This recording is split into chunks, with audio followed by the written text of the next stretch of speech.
Why are you looking for the living among the dead?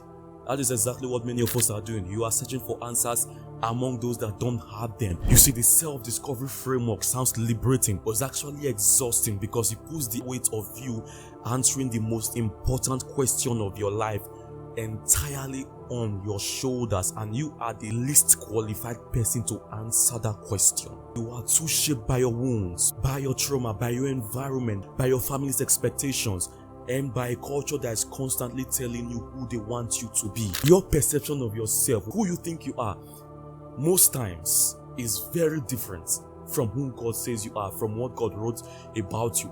That is the danger of trying to discover your identity. There's a prophet in the Bible called Prophet Jeremiah. The interesting thing about this prophet is that God told him, "Before I formed you in the womb, I knew you.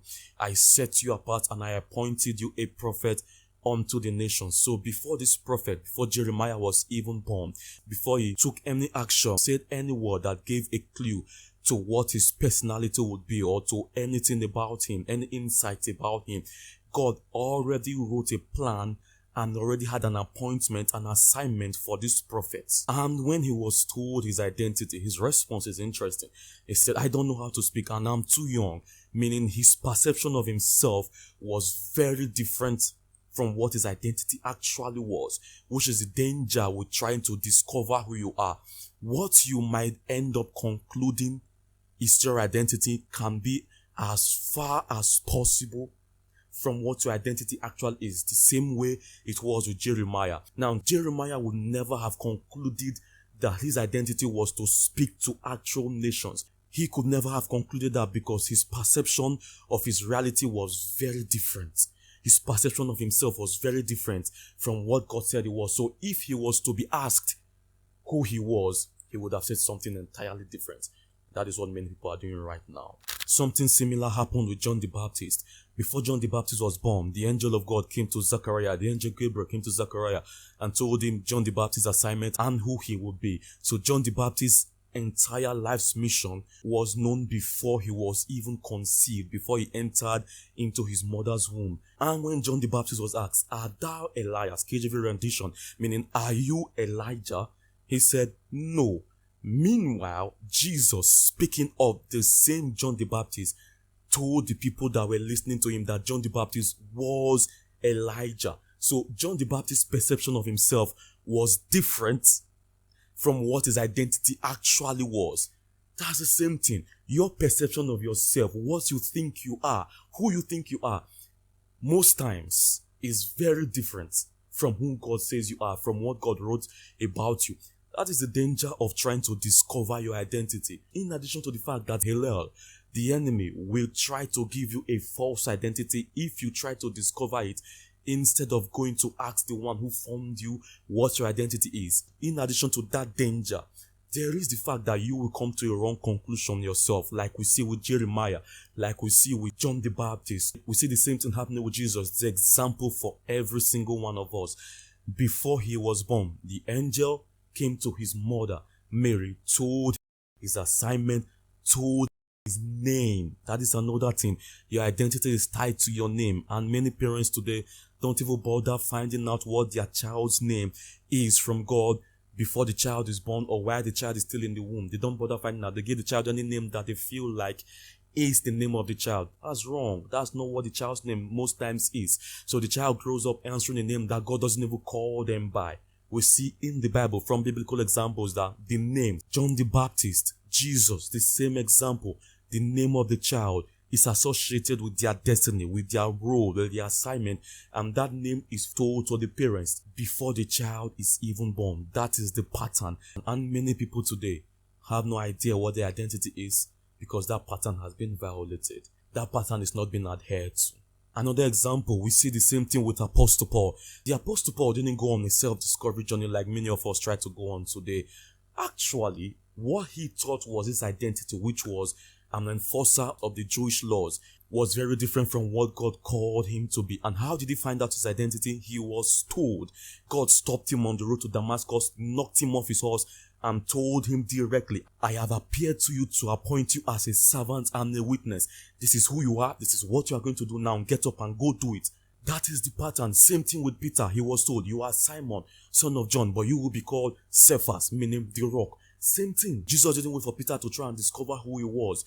He told him his identity even before Peter began to look anything like that. Even when Peter betrayed Jesus, denied him 3 times, when he looked nothing like the rock he was supposed to be, he didn't change his identity. Your perception might not look like who you are. It doesn't change your identity. And if you go by your perception of who you are, you most likely will get it wrong. And even more examples. Ezekiel, son of man, stand on thy feet and I will speak to thee. He was told. He didn't have to go guessing. Moses, Abraham, David, King Saul, Jehu, all these people were told who they were. They didn't discover it. You don't discover your identity. You get told. It gets revealed to you, because most times where you are searching is so far off from who you are that you will never in a billion years come close to what God says you are. You can't even guess it, because to you it's completely inconceivable. So you have to be told, and you have to be told by your creator, by your manufacturer, by your maker. He is the one who knows what he made you to be, and he is the one who can tell you exactly who you are and put an end to the confusion and the wandering that is going on in your life currently.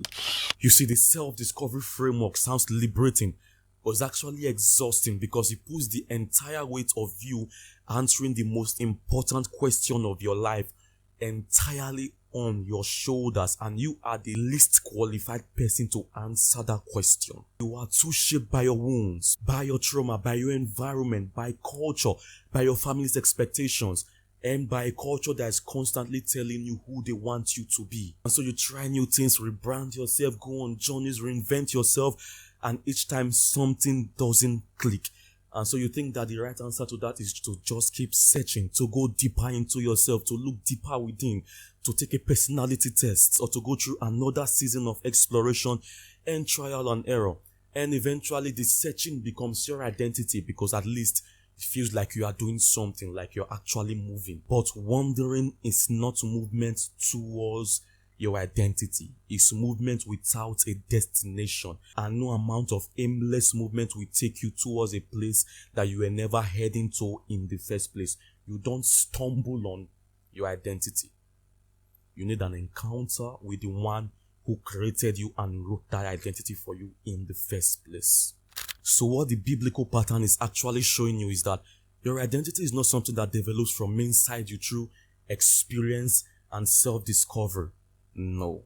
It's something that is spoken to you, told to you by the very same being who made you. No amount of internal searching will get you to that place. We've seen the place in Jeremiah where God said that before Jeremiah was born, he called him, gave him an assignment, appointed him a prophet unto the nations. Same thing with David. David said, all my days were written in your book before any one of them came to be. The book of Ephesians, Apostle Paul says, we are God's workmanship created in Christ unto good works, which God prepared in advance for us to do. Your assignment, your destiny, your entire life is already written down. The reason you don't know is because you've been asking the right questions from the wrong source, and you will not get it there. You see, the angels at Jesus' tomb on the day of his resurrection asked a very important question that has stuck with me ever since. They asked the disciples that came to look for Jesus at the tomb, why are you looking for the living among the dead? That is exactly what many of us are doing. You are searching for answers among those that don't have them. It doesn't work that way. You need to be told specifics concerning yourself. And some of you might be asking, I haven't heard God speak to me. I haven't heard anything about my identity all these years I have been searching. So where does that leave me? What does that mean for me? What it means is that you are exactly the same place as everyone who was told their identity in the Bible. Or you need to get to that place. You need to be asking and be available to be told. We can get some wisdom from the people who were told their identity in the Bible. Samuel went through an encounter with God that revealed who Samuel was to Israel. To Samuel. But we see that Samuel was in the temple, lying down near the ark of God, lying down near the menorah. So you have to be in close proximity to God. And sometimes God can tell you your identity even when you are wandering somewhere very far away from him. That is mercy. But for those of you that haven't had that happen to you yet, you just have to be in the posture of asking and being available to receive an answer. You ask until you hear. You ask until you receive. The same pattern, the same template that Jesus told us. He said, ask and you shall receive. Seek and you will find. Seek and you will find. He didn't tell you when you will find. That's the thing. That's what discourages most people from asking. Because most people ask for a while, sometimes a long time, and they get no answers. And they feel that no answers will come. You are guaranteed an answer from Jesus. But you are not guaranteed when the answer will come. So like Jesus asked in the New Testament, when the Son of Man comes, will he find faith? It takes faith to keep asking even when you have not received. So you need to ask for faith from God and keep asking until you get the answers you are looking for. Because honestly speaking, any form of progress you make outside your identity is no progress at all. When you, by God's mercy, eventually know who you are and know what you were called to do, God will most times crash everything that you were doing to bring you into the place where He prepared for you in the first place. And you might go through a season of deconstructing to tear down everything that you were building in the flesh by your own wisdom before He came.